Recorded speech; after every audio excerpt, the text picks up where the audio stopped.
pertanyaannya adalah, siapakah yang Anda ikuti? A. Yesus, B. Paulus. Ya. Karena Yesus mengajarkan bahwa haram makan babi, Yesus mengajarkan sunat, sementara Paulus mengajarkan semuanya boleh dimakan. Bahkan kalau semuanya boleh dimakan, manusia juga boleh dimakan. Karena semuanya halal, kan begitu. Semuanya halal. Anak janin manusia seperti di Cina itu halal dimakan. Nah itu, mana hati nuraninya, kan begitu. Semuanya boleh dimakan, kecoa boleh dimakan, dan seterusnya. Banyak sekali orang-orang non-Kristen seperti Ipung Atria ini, entahkah dia sengaja atau tidak, dia hanya mengutip sebagian ayat Alkitab, lalu dia kembangkan sesuai dengan pemikirannya, bukan maksud dari konteks Bible itu sendiri. Nah, akhirnya pengertiannya sangat jauh berbeda dari Alkitab. Nah, halo semuanya, bertemu lagi bersama saya, Cornelius Ginting. Saya tidak mencampuri agama non-Kristen, tetapi saya hanya meluruskan ajaran Alkitab yang salah. Walaupun saya hanya meluruskan ajaran Kristen, tetapi ada saja orang non-Kristen yang tidak suka. Nah, saya tidak anti non-Kristen. Banyak teman-teman saya juga beragama non-Kristen ya teman-teman. Nah, sekali lagi saya tegaskan, saya hanya meluruskan ajaran Kristen.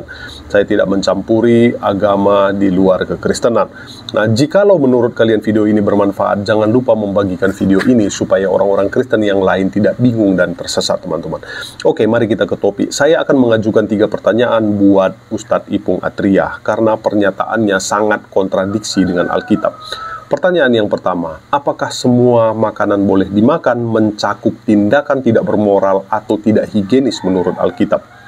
Nah, Ustadz Ipung Atria tolong jawab ini. Yang kedua, apakah kebebasan makan menurut Yesus dan Paulus bertentangan dengan prinsip penghormatan terhadap ciptaan Tuhan?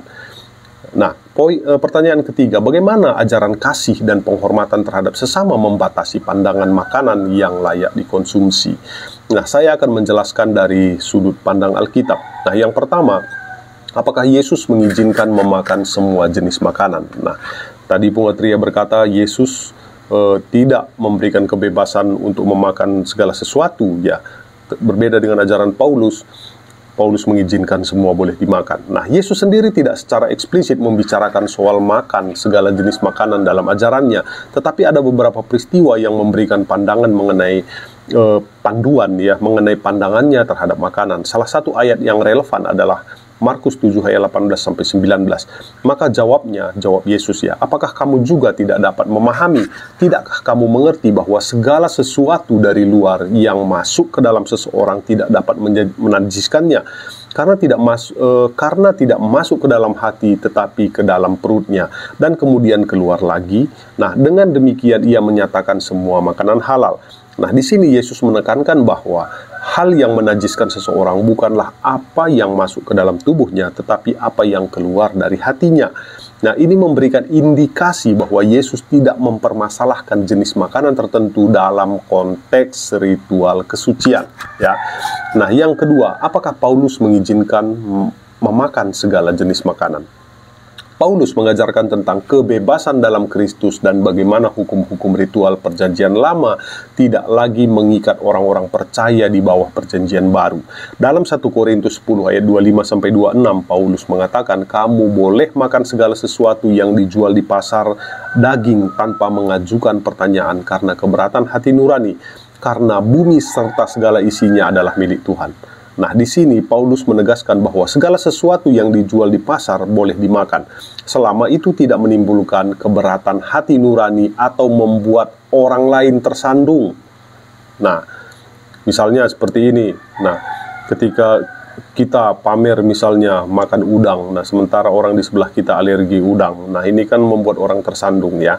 Nah, ini yang dimaksudkan. Selain itu, dalam Roma 14 ayat 14, Paulus mengatakan, aku tahu dan yakin dalam Tuhan Yesus bahwa tidak ada sesuatu yang najis dalam dirinya sendiri, hanya bagi orang yang menganggap sesuatu itu najis, bagi orang itulah najis. Nah, jadi Paulus menekankan bahwa tidak ada makanan yang secara intristik najis. Itu lebih berkaitan dengan keyakinan individu dan pertimbangan hati nurani.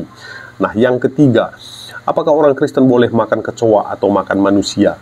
Nah, dalam kasus memakan kecoa atau manusia, kita perlu merujuk pada prinsip-prinsip yang lebih luas dalam Alkitab tentang makanan dan perilaku. Ya, Mengenai memakan kecoa, Alkitab dalam Imamat 11 memberikan daftar hewan yang dianggap najis dan tidak boleh dimakan menurut hukum Musa. Meskipun Yesus dan Paulus menunjukkan bahwa hukum-hukum makanan tersebut tidak lagi mengikat di bawah Perjanjian Baru, prinsip-prinsip tentang kebersihan dan kesehatan tetap relevan. Ya, bukan berarti bebas makan ya makan racun ya. Nah, ini yang dimaksudkan ya. Nah, kecoa dianggap najis dan tidak higienis, dan banyak orang Kristen mungkin akan menghindarinya atas dasar prinsip kesehatan dan kebersihan. Ya. Tentang memakan manusia. Nah, Alkitab secara tegas menentang kanibalisme. Ya, salah satu prinsip dasar Alkitab adalah menghormati kehidupan manusia karena manusia diciptakan menurut gambar Tuhan di dalam Kejadian 1 ayat 27. Selain itu, tindakan kekejaman seperti kanibalisme sangat bertentangan dengan kasih dan penghormatan terhadap sesama yang diajarkan oleh Yesus. Nah, Paulus juga menekankan pentingnya kasih dan penghormatan terhadap sesama manusia dalam ajarannya. Itu ada dalam Roma 13 ayat 8. Dalam 1 Korintus 6 ayat 19 sampai 20, Paulus mengingatkan bahwa tubuh orang percaya adalah bait Roh Kudus.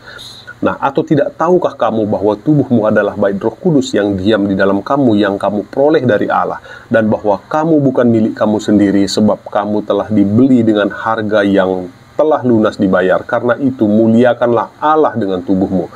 Nah, menggunakan tubuh untuk tindakan yang merusak atau menghina ciptaan Tuhan seperti kanibalisme ya sangat bertentangan dengan prinsip ini. Nah, jadi teman-teman, kesimpulannya, Yesus dan Paulus memberikan kebebasan mengenai makanan dalam konteks ritual kesucian. Tetapi tidak berarti semua bisa dimakan secara teknis boleh dimakan tanpa pertimbangan. Prinsip-prinsip kesehatan, kebersihan, dan penghormatan terhadap kehidupan manusia tetap relevan ya teman-teman ya. Nah, memakan kecoa dan manusia jelas bertentangan dengan ajaran Alkitab mengenai penghormatan terhadap ciptaan dan kesehatan tubuh. Dengan demikian, pengertian dari ajaran Yesus dan Paulus tidak dapat disalahgunakan untuk membenarkan perilaku yang tidak bermoral atau tidak higienis seperti yang dikasih tahu oleh Ipung Atria ini. Oke, bagaimana menurut kalian teman-teman? Kasih di kolom komentar. Apakah di tempat kalian boleh makan kecoa? Nah, kasih di kolom komentar.